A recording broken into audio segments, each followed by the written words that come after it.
Make up your mind. Selling life insurance is not for the faint-hearted. It's no occupation for the fellow who either can't or won't control himself. It'll break his heart if he lacks faith in the future rewards he will collect for work he does today. It requires an iron will to keep on keeping on when luck runs against him. That sounds tough to me. The rewards are fantastic for the man who sticks to his guns and becomes successful. Someone has said that the universal prayer of most men is, "Give me this day my daily job."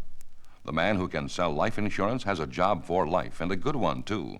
He's the most independent man in modern business. His work is pleasant and full of variety.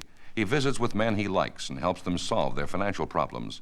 He isn't chained to a desk or hemmed in by the stone walls of seniority, which hamper so many men. He is recognized as a man of importance in his community and is welcome wherever he goes. Every call he makes is to lend a helping hand, and no man does more good for his country in general or the individual in particular than the successful life underwriter. The more he serves, the more he makes. He profits most who serves best. The unique compensation system for life insurance salesmen helps him save for the rainy day and his retirement. Part of all he makes is his to keep automatically. He is paid handsomely and thus brings the good things of life to his family and himself. His security is unexcelled. He is one of the happiest men alive. Sometimes we hear about the price of success. What nonsense. Successful men pay no price in the usual sense of the word. Look about and you will see that the prosperous, successful salesmen aren't paying any price or undergoing any hardship. They enjoy their work to the fullest. But look at the men who are dragging along, barely making ends meet, or even running behind financially. Are they paying a price? You bet they are, and so are their families. They grow old before their time, discouraged and frustrated. Just a little more effort, a little more determination, and a little more enthusiasm would revolutionize their lives. What a pity. So make up your mind that you'll be a success. As a salesman, you can write your own ticket and make any income you need. How do I go at it? What should I do? To succeed, a life insurance salesman must do 3 things well. He must secure an adequate number of names of good men upon whom to call. He must devise a system of office and field activity that will put him in front of a reasonable number of these good men every day and try to sell them life insurance. He must continually study and practice the art of salesmanship so that he will secure more and bigger sales from a given number of interviews. But don't forget, unless you are really in earnest, there's no use of going any further. You must zealously want to be a success, and you must be willing to work to make your dreams come true. Then the sky's the limit. Make up your mind that you will be a winner. Picture yourself at the head of the list. Think how proud you'll be. Give it everything you've got. The results will surpass your fondest dreams.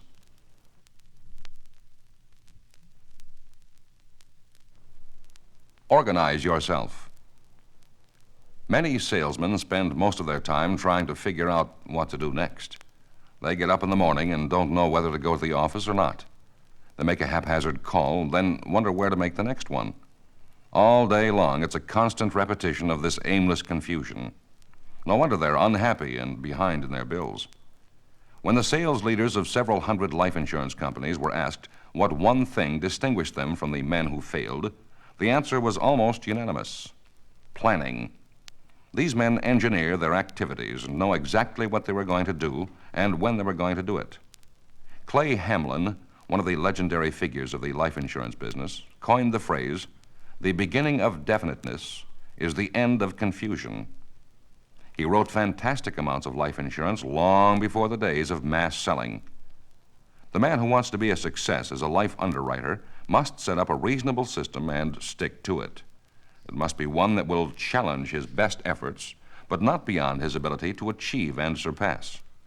Like the ringmaster of a 5-ring circus, he must keep the 5 departments of his work under control. One of the most successful groups of life insurance salesmen have devised this plan of work. Time schedule.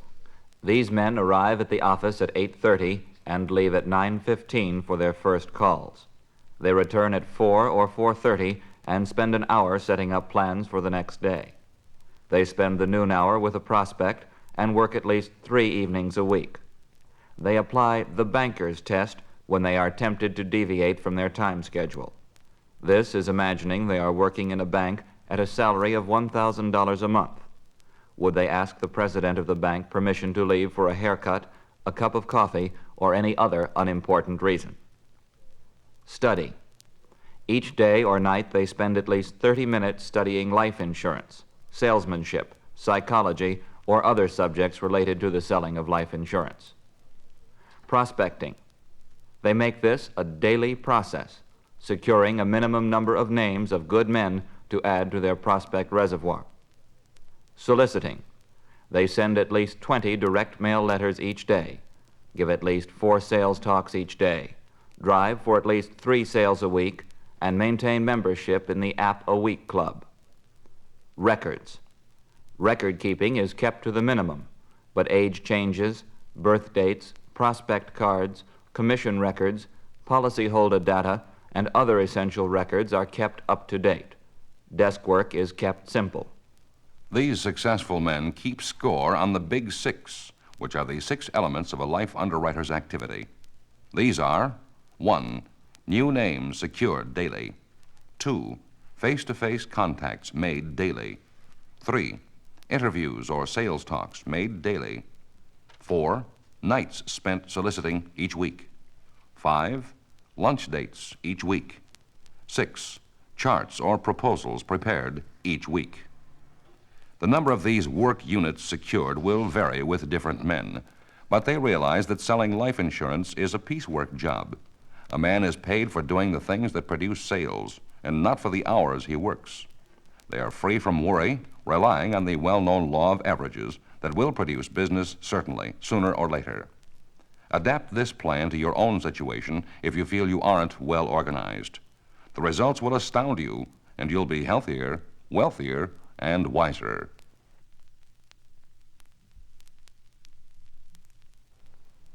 Where will you go? There's an old saying, life insurance salesmen aren't lazy, they're just out of prospects. Another, a fair salesman with good prospects will make a good living, but a super salesman with poor prospects will starve to death.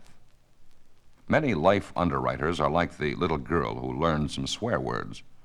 Her mother packed her little suitcase, sent her out the front door, telling her she couldn't live in their house when she used bad words.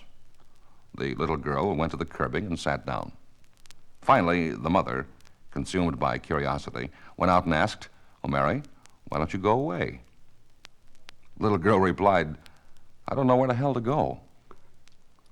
Getting names of good men is a job every life insurance salesman has for life. He may learn all about insurance, be a super salesman, have $1 million personality, and still fail if he doesn't get prospects. Without them, he's like a grocer with no groceries on his shelves. Getting prospects is actually the easiest of all the things a life insurance man must do. The only hard part is to remember to do it. Here are some suggestions. Promise yourself that every day, without fail, you'll get a certain number of new names. A new man should get at least 6 every day.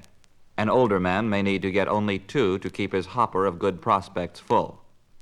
A promise to yourself is the easiest to break, but it should be the most important of all. Put some teeth in your resolution. Many men have conquered this problem by making it a rule that they can't retire at night until they get the new names. One chap tells how he had to get out of bed and go down to the city center to find the names he had to secure. There are hundreds of men working at night who can be approached. But he kept his promise and soon established the habit that made him a success. Try this. Whenever you make a call and your prospect is out, make it a rule to meet the man next door. One of the most successful life underwriters says this automatically keeps his prospect bin full. Some of his very best sales have come from this next door technique. Then it's easy to strike up an acquaintance. Before too long, then say, "Mr. Brown, it has been nice to meet you. Someday I'll stop in and show you a plan that has helped other men in your situation." This paves the way for a constructive interview later. Occasionally, it is possible to go further at once, but not often. Adopt the bare big sheet system of prospect recording. This is the use of a large sheet of paper, about 17 by 22 inches, ruled in 75 lines with 6 columns. New names are listed as secured in the left-hand columns. As they are seen, they are either ruled out or carried to the right to be seen again later. Better prospects are listed further to the right, and the objective is to get names to the extreme right-hand column of those who have been sold. Each month, a new sheet is made up and the old one destroyed. This keeps the prospect list fresh and green, no China eggs. This plan, invented by the fabulous Louis Baer, is used by many of the top producers in America. One of them said, "When I started using the big sheet, I started making money. Try it."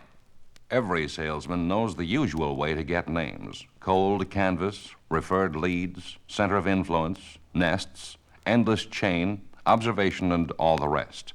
The big problem is, remember to do it every day.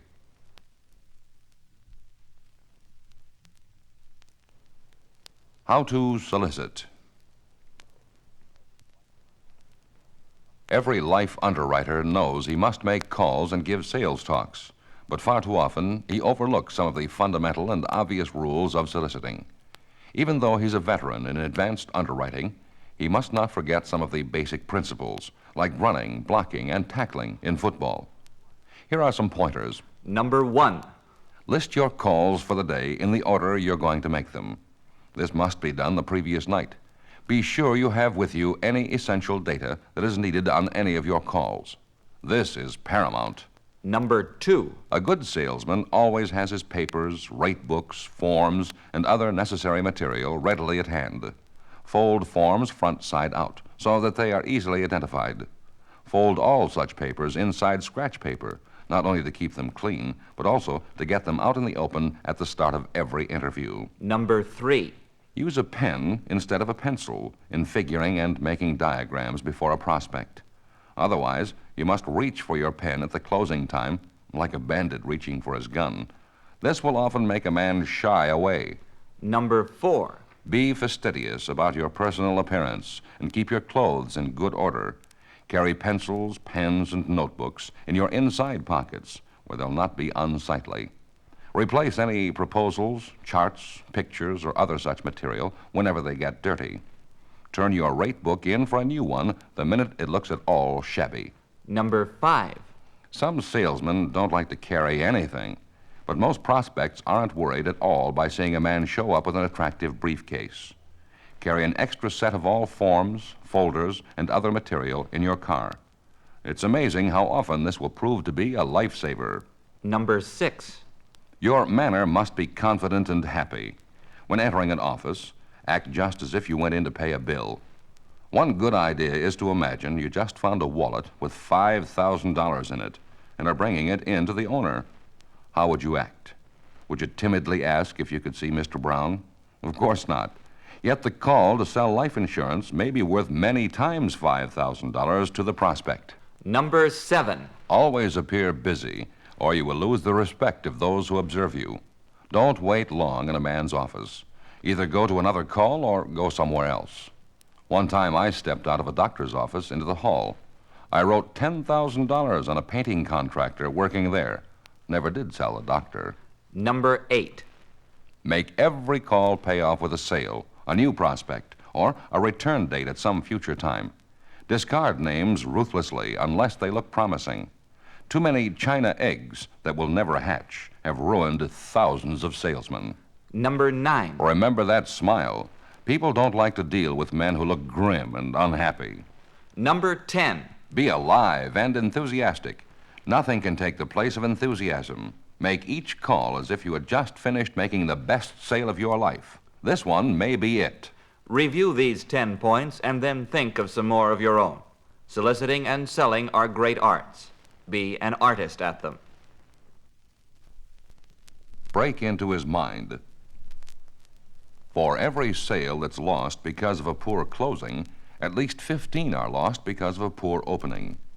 The average buyer has a mental hide like a rhinoceros, and most salesmen don't penetrate it at all. They never even get to first base. The first instant a prospect looks at a salesman, his reaction is favorable, unfavorable, or neutral.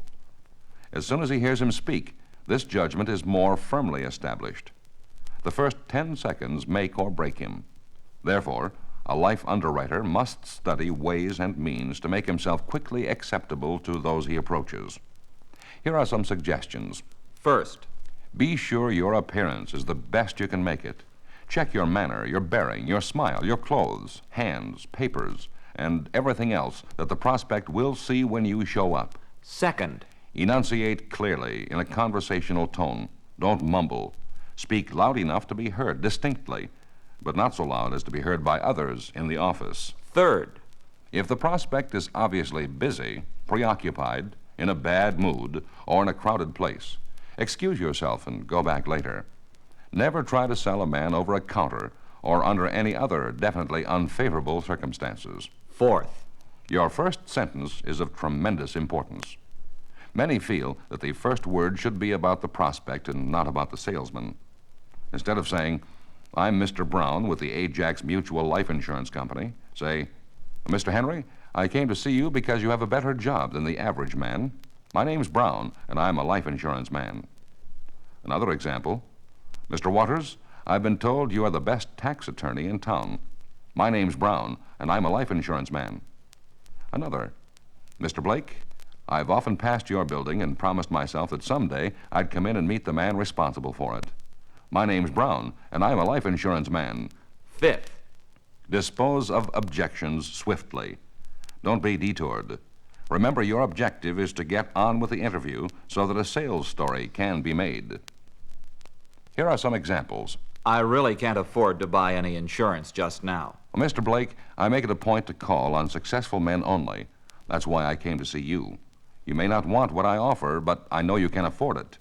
Do you have a pension plan in your company?" I can invest my money better. That's possible, but I'd like to show you the marvelous earning power of the investment portion of a good life insurance policy. That's fair enough, isn't it? I can buy stocks that pay more. That's right, and they might not pay anything. Our plan will be your backlog of security. Could you save $25 a month for something you really want? I have my own insurance man. That's fine. However, I'd like to show you a special plan devised for men like you. You're about 33, aren't you? Sixth, After answering the objection, ask questions that will promote a friendly conversation. In this way, you make friends and inspire confidence. For example, "Mr. Berry, I've been looking at the production chart over your desk. What does it mean?" Or, "Mr. Berry, that's a picture of a fine-looking lad there on your desk. Is he your son?" Or, "Mr. Berry, have you always lived here in the city?" this preliminary part of the sales talk is vital. Unless it is well done, there is no chance to go on and complete the sale. Think about it.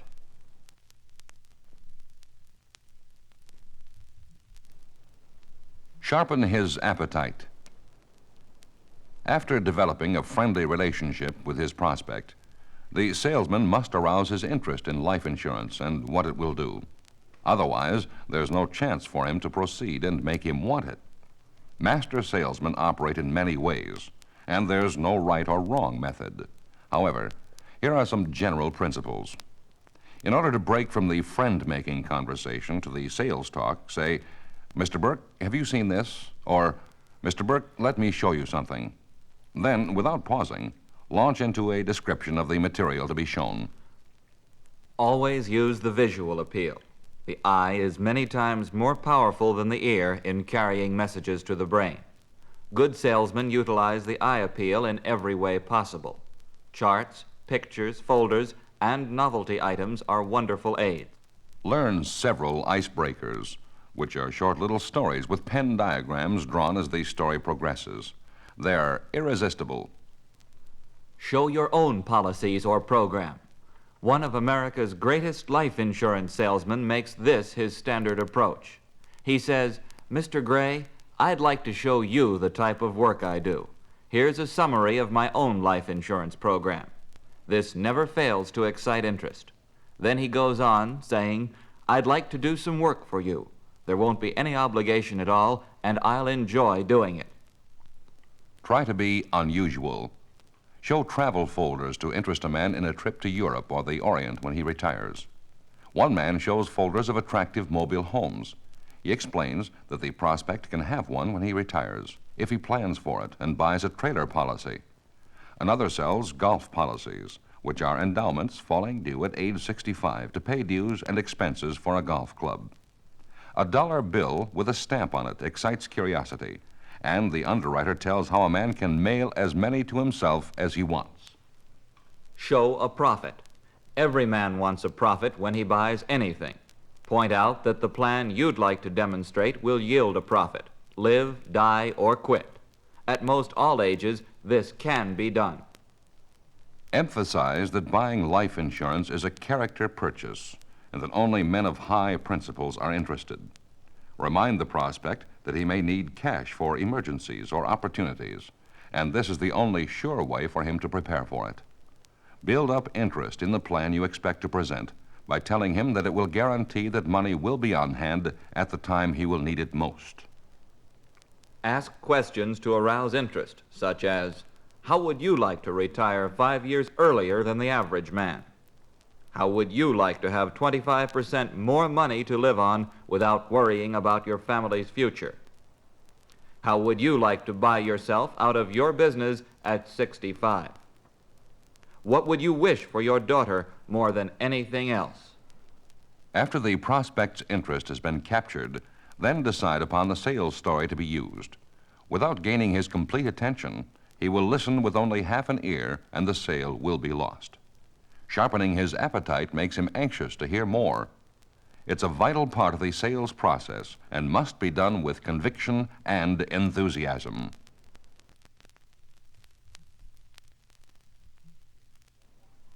Make him want it. After the salesman has gained favorable attention and aroused interest in life insurance and what it will do, he is then in a position to try for a sale. During the time he's been visiting with the prospect, he has had a chance to size him up, ask questions, and decide what to offer. He's like a golfer who studies the position of his ball, the distance to the green, the wind, and then selects the proper club to use. A sales talk is like a speech. It should have an interesting introduction, make 3 or 4 main points, and wind up with a strong conclusion or appeal to action. The introduction. The first sentence or two should set the stage for the theme to be developed. For instance, if the salesman has decided to sell a retirement policy, he might start out, "Mr. Cook, there are 3 classes of men who get to the age of 65. One group is self-supporting and need not work. Another must continue to work, and the third depend on the RFC, relatives, friends, or charity. The problem is this: which group do you expect to be in when you get to 65? He will make simple pen diagrams or outline as he proceeds.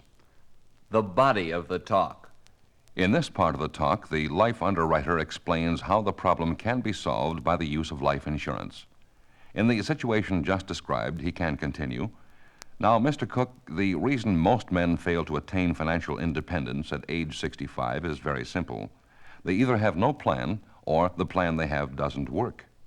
A plan to work must have 3 elements.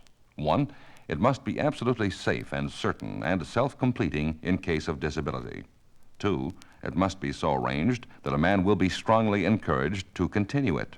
And 3, it must create a guaranteed income that a man can't outlive. Mr. Cook, there's only one plan that will do this.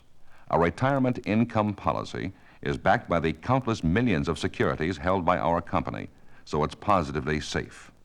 In case of total disability, it will complete itself. Due to the protective feature of such a policy, a man is always reluctant to discontinue it. It's against human nature. So he is most likely to continue it to the end. Statistics prove this. By using the annuity principle, the income from the accumulated cash in the policy at age 65 will be 2 or 3 times what could be secured after taxes from ordinary investments. The conclusion of the talk. The conclusion may be either a summary of the points made, an enthusiastic reassurance of the prospect that he can do it, a suggestion that the salesman is sure he can get it for him, or an appeal to his pride. For example, "Mr. Cook, I don't know if I can get this for you or not, but if I can get it with all the advantages I've outlined, and it only comes to $18 a month, you'd like to have it, wouldn't you?" Or, Mr. Cook, this wonderful plan guarantees that you'll come up to 65 happy and confident, knowing that you won't be dependent on your children. You'd like that, wouldn't you? Obviously, these examples are merely suggestive. A good sales story must be motivating, interesting, and appeal to a man's pride, his desire to make a profit, or his pleasure. It should be long enough to create desire, but not so long as to permit the man to cool off. It's the real meat of the sale, the reason for buying. It must be fast-moving, colorful, and follow a logical pattern. It's what the prospect really buys, your sales talk.